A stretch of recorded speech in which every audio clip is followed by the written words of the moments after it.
Estamos em mais uma edição do nosso podcast Educando na Fé.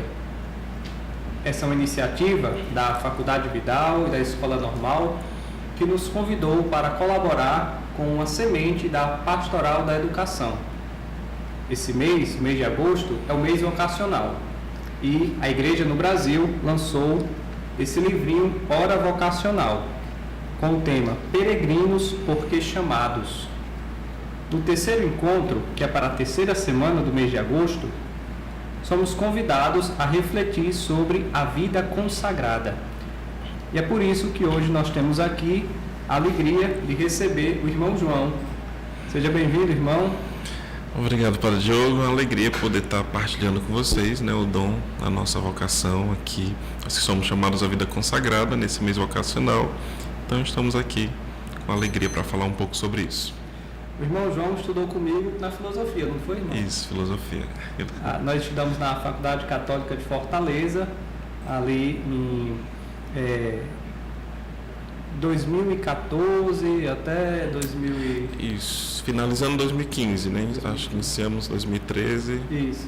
Então a gente estudou na época da filosofia juntos ali na Faculdade Católica e o irmão João é consagrado e por isso nós vamos conversar um pouquinho sobre esse tema.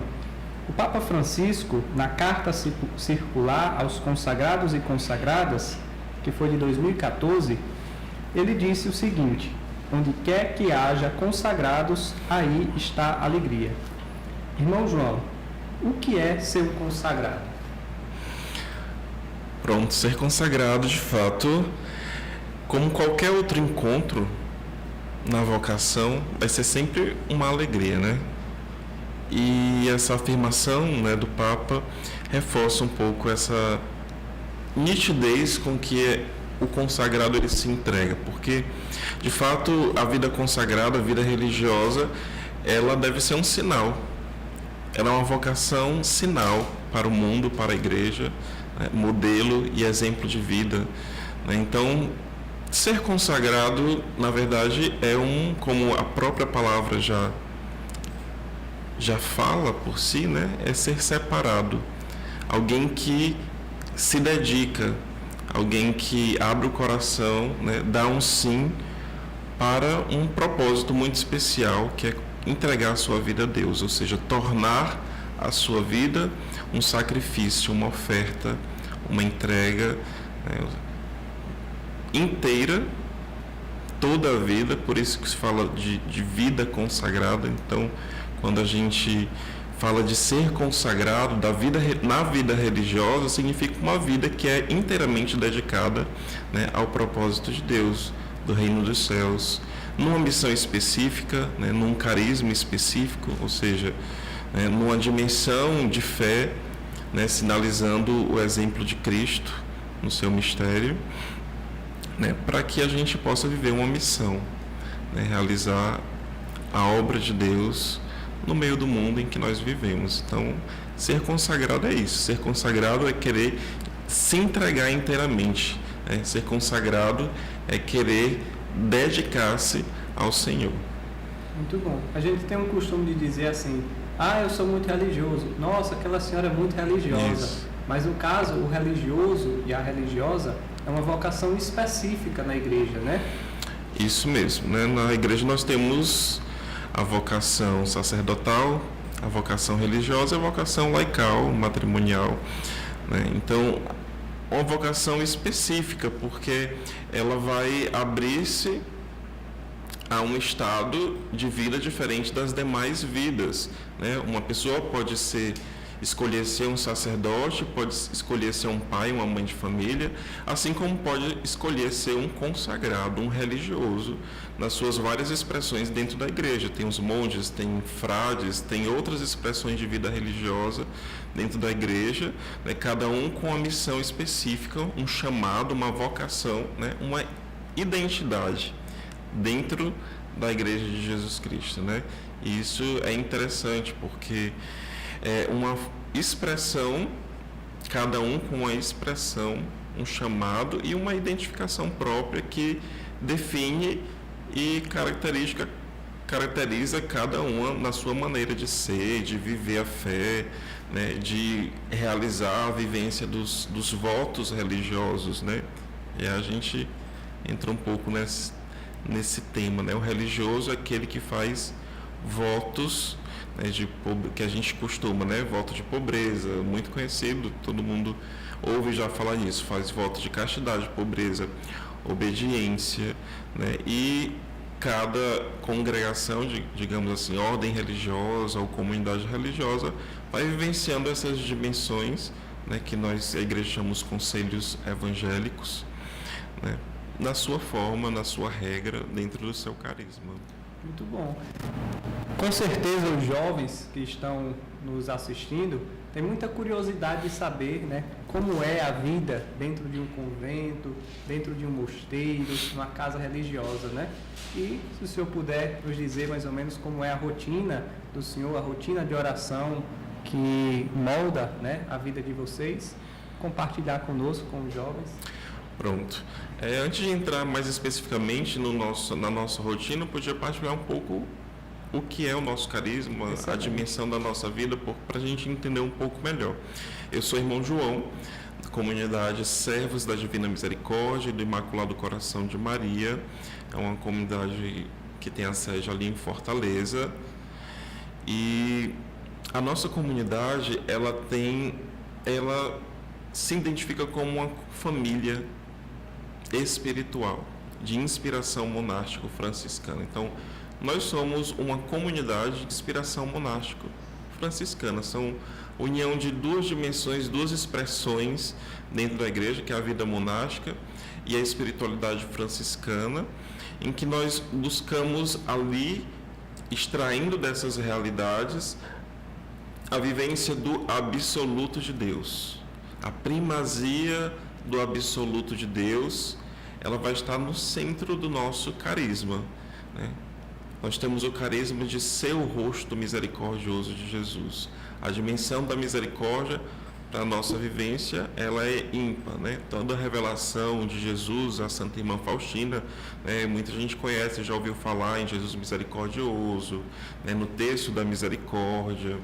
Então, todo o ensinamento sobre a misericórdia que Jesus vai fazer para a Santa Faustina e que ela coloca ali nos escritos, nós vamos tomando todo aquele ensinamento como base para a vivência do nosso carisma, que é o carisma da misericórdia, que é essa busca de ser o rosto misericordioso de Jesus, nesse centro que é a primazia, a busca da primazia absoluta de Deus.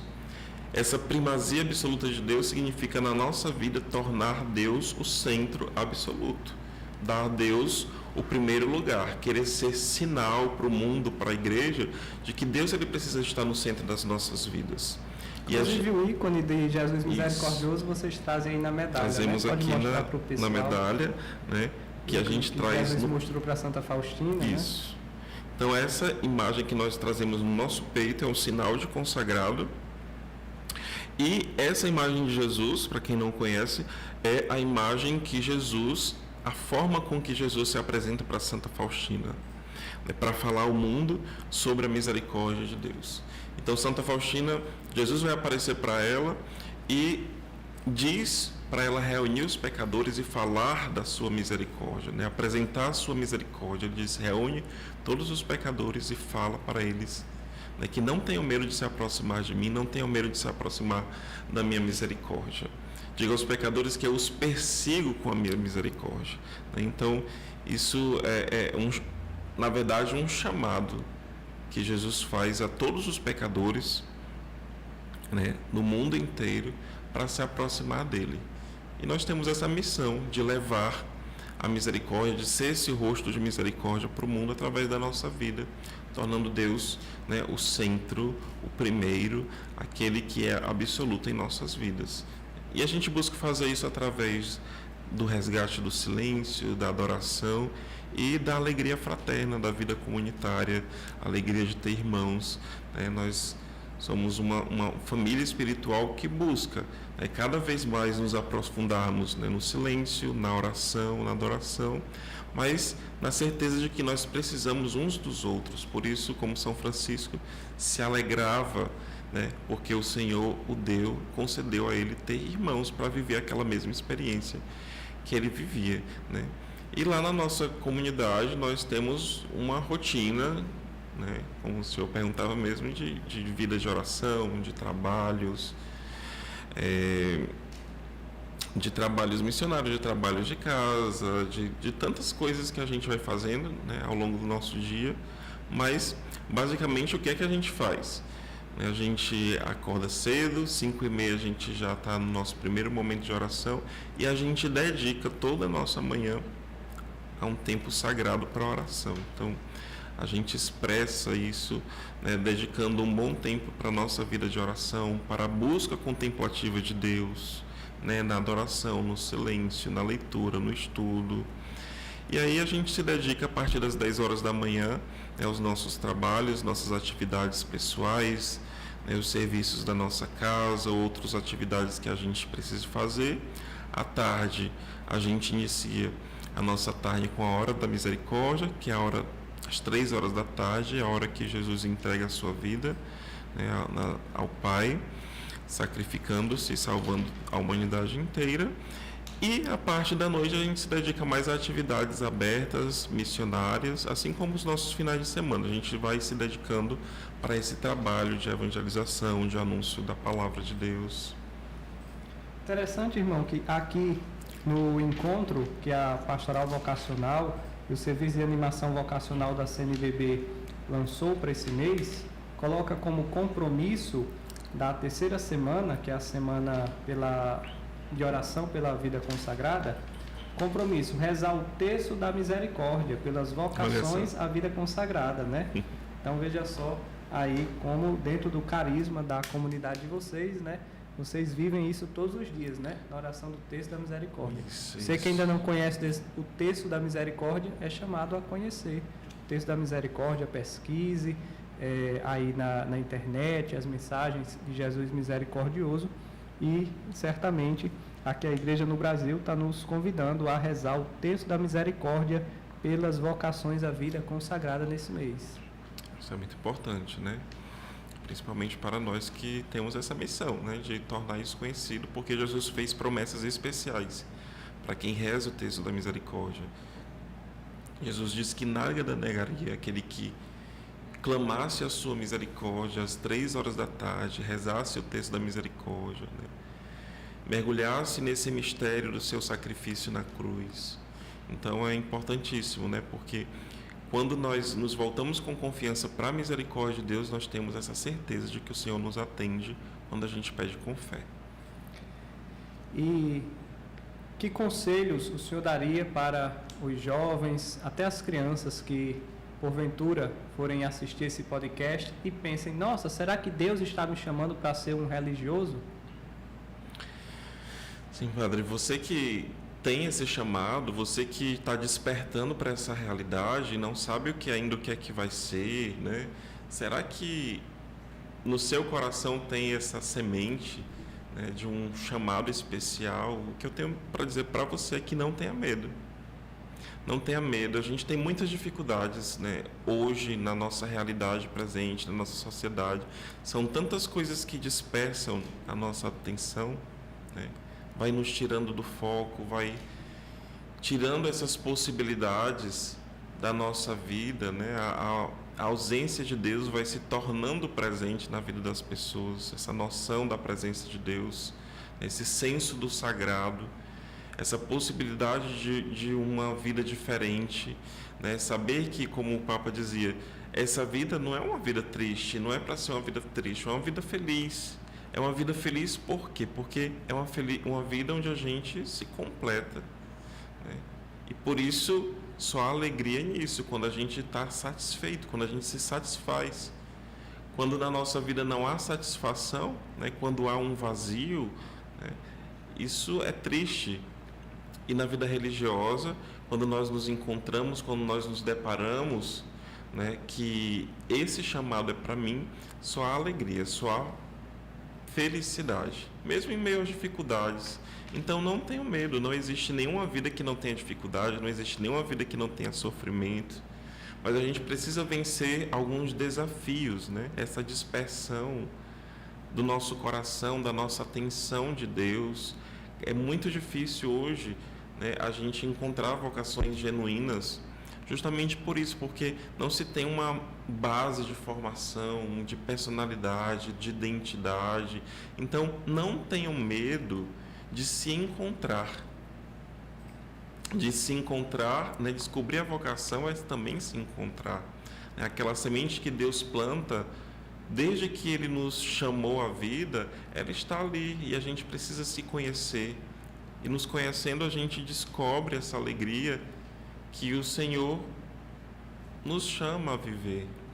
Né? Então, se você é chamado, se você tem ao menos, né, aquela faísquinha no seu coração, esse chamado, será que é isso? Não tenha medo de descobrir, não tenha medo de se orientar, de buscar pessoas que possam, né, lhe guiar nesse caminho, porque certamente Deus tem algo para você. Então, não tenha medo. A alegria, a felicidade da vida religiosa espera também por você que é chamado a isso. É isso mesmo. E convido a você que nos assiste a conhecer o Mosteiro da Divina Misericórdia e do Imaculado Coração de Maria, lá em Fortaleza.